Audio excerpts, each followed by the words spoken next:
Paano ka mag-travel mag-isa dito sa Vietnam? Hayaan mong ito ang maging guide mo. This is 24 hours eating in Vietnam with Dudut.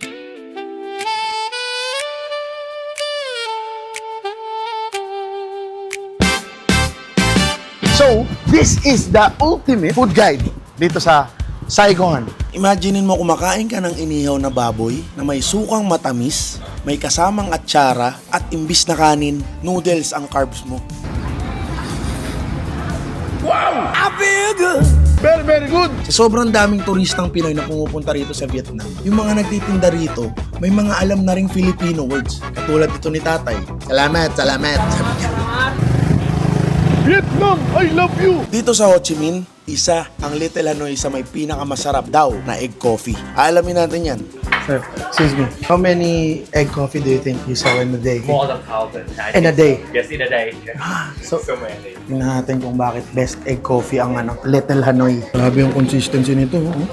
Ang masarap dito, hindi lasang itlog. Kasi nakatikim ako nung iba rito sa Vietnam. Medyo lasang itlog na pero ito hindi.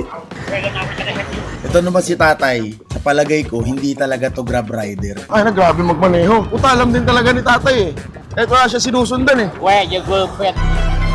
Do you want to bomb or a look? Sabi niya, boom boom. Ang boom boom dito sa Vietnam, ang ibig sabihin nun. Okay. I went to here, when you finish, I take you to matcha look. Boom boom? Yeah. No, boom boom early in the morning. See her look for you, matcha look for you. Boom, yeah, Like that. Borne by. Isa sa kilalang breakfast spot dito sa Ho Chi Minh na nag-o-offer ng parang black pepper beef na may sausage, egg, at sasabayan mo yan ng pinakamasarap nilang banh mi. Malambot pero crispy. Oh, lagyan natin sa loob ng tinapay. Pa, 1 million famous. yun o, 1,500,000. Mura lang yun pag in-convert mo sa peso. Pero ang pinunta ko talaga kasi dito, yung pagka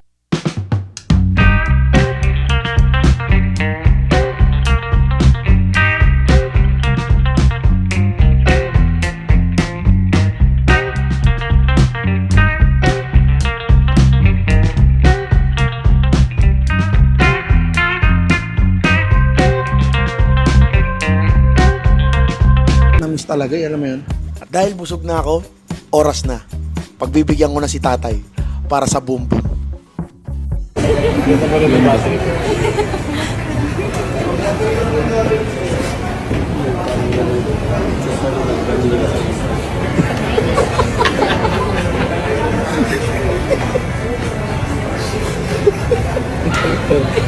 Bakit nga ba mahalaga ang pag-aalaga ng baby teeth kahit pansamantala lang ito? Hi! This is Kapag healthy ang baby teeth, mas nakakatulong ito sa tamang pagmuya ng pagkain, malinaw na pagsasalita, at nagsisilbi rin itong guide para tumubo ng maayos ang permanent teeth sa hinaharap. Kaya kahit baby teeth pa lang, mahalaga na agad ang tamang oral care routine. Tama, Isla? Tama! Para sa mga little ones ages 0 to 3 years old, magandang simulan ang gentle oral care gamit ang Tenderu Probiotic Natural Baby Tooth Gel. Ito ay formulated with mild ingredients suitable for developing babies, kid-friendly blueberry flavor para mas enjoyable ang brushing time. Sarap! With probiotics, vitamin C, at trace fluoride to help support your baby's oral care routine. Ito ay specially made for infants and toddlers aged 0 to 3 years old. Remember, mommies and daddies, healthy baby teeth today, help build healthy smiles tomorrow. Maraming relo ang ipamimigay ko. Kaya panoorin nyo hanggang dulo para malaman ang mechanics. So guys, dumating na ang package from Yael Timepieces. So, i-unbox na natin to and tignan natin ang laman. So, ganito karami yung relo na ipamimigay natin!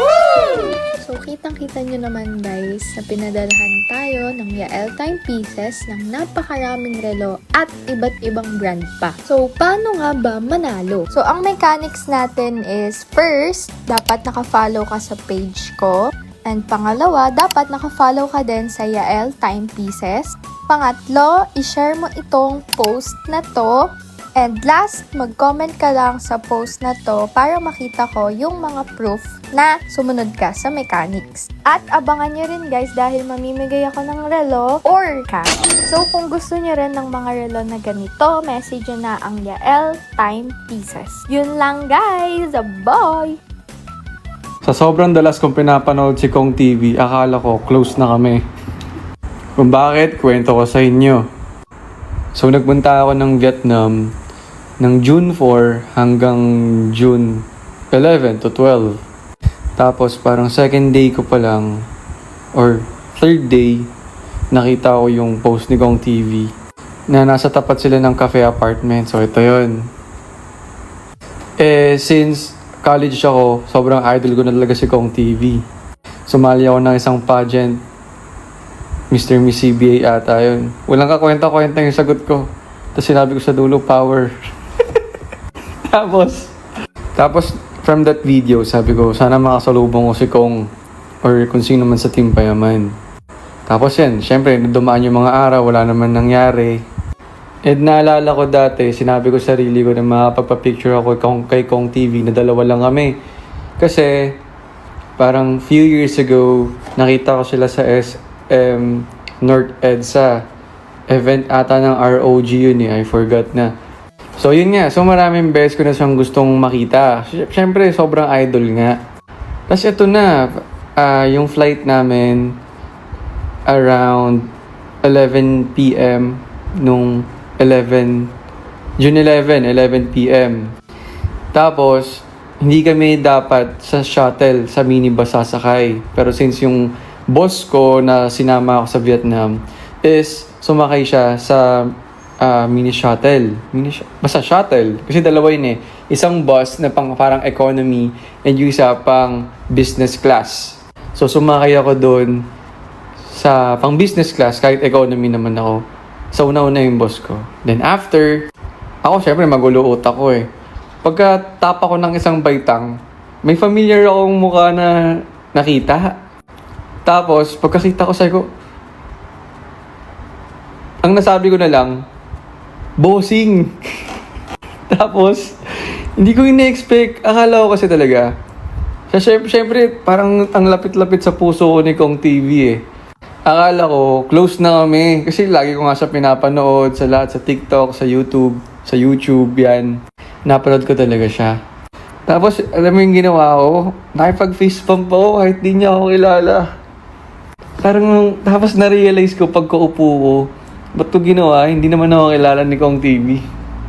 And then after nun, umupo ako sa likod niya. Pagkaupo ko sa likod niya, sige bossing Kong TV. Nasa left side ng bus, shuttle. Tapos yung isa, may walang nakaupo, wala siyang katabi. So doon ako sa likod.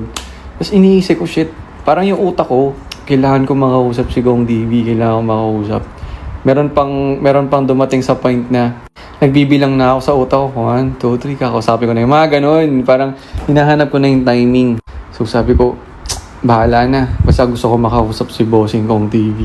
Hindi na ako na-starstruck sa mga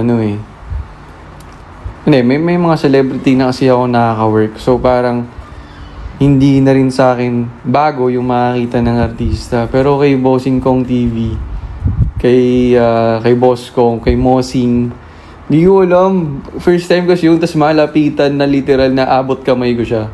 Halatang fanboy ako dito. Ayun, so balik tayo sa kwento. Sabi ko, bossing, bakit parang mag-isa ka? Pero medyo nagsa-cellphone siya. So, nakakuba siya. So, nakafocus siya sa phone. So, lumapit naman siya. Sinandal naman niya yung likod niya sa sandalan ng upuan. Tapos yun, sumagot siya na ano nga daw, kasi daw may sakit yung anak niya. Ako, since nanonood talaga ako ng videos niya, sabi ko, si Kidlat. Sabi nga yun, kaya daw siya napauwi kasi may sakit nga daw si Kidlat. And yun, may mga personal questions. And nung time na yun, hindi ko talaga in-expect na makikita ko si bossing Kong TV. Sa iba, maaring mababaw lang to, pero for me, bilang idol na idol si Kong TV, wala, sobrang nakakatuwa. Then after nun, syempre may mga konting kwentuhan about sa pagiging tatay nga niya. Sabi niya, manonood sila ng Metallica. So, merong konting may mga konting konting chismis, no? So, manonood siya ng Metallica. And yun, after nun, bumaba na siya, umakyat siya nauna siya umakyat kasi siya yung totoong business class eh. Then after nun, sinabi ko sa kanya, umakyat na rin ako.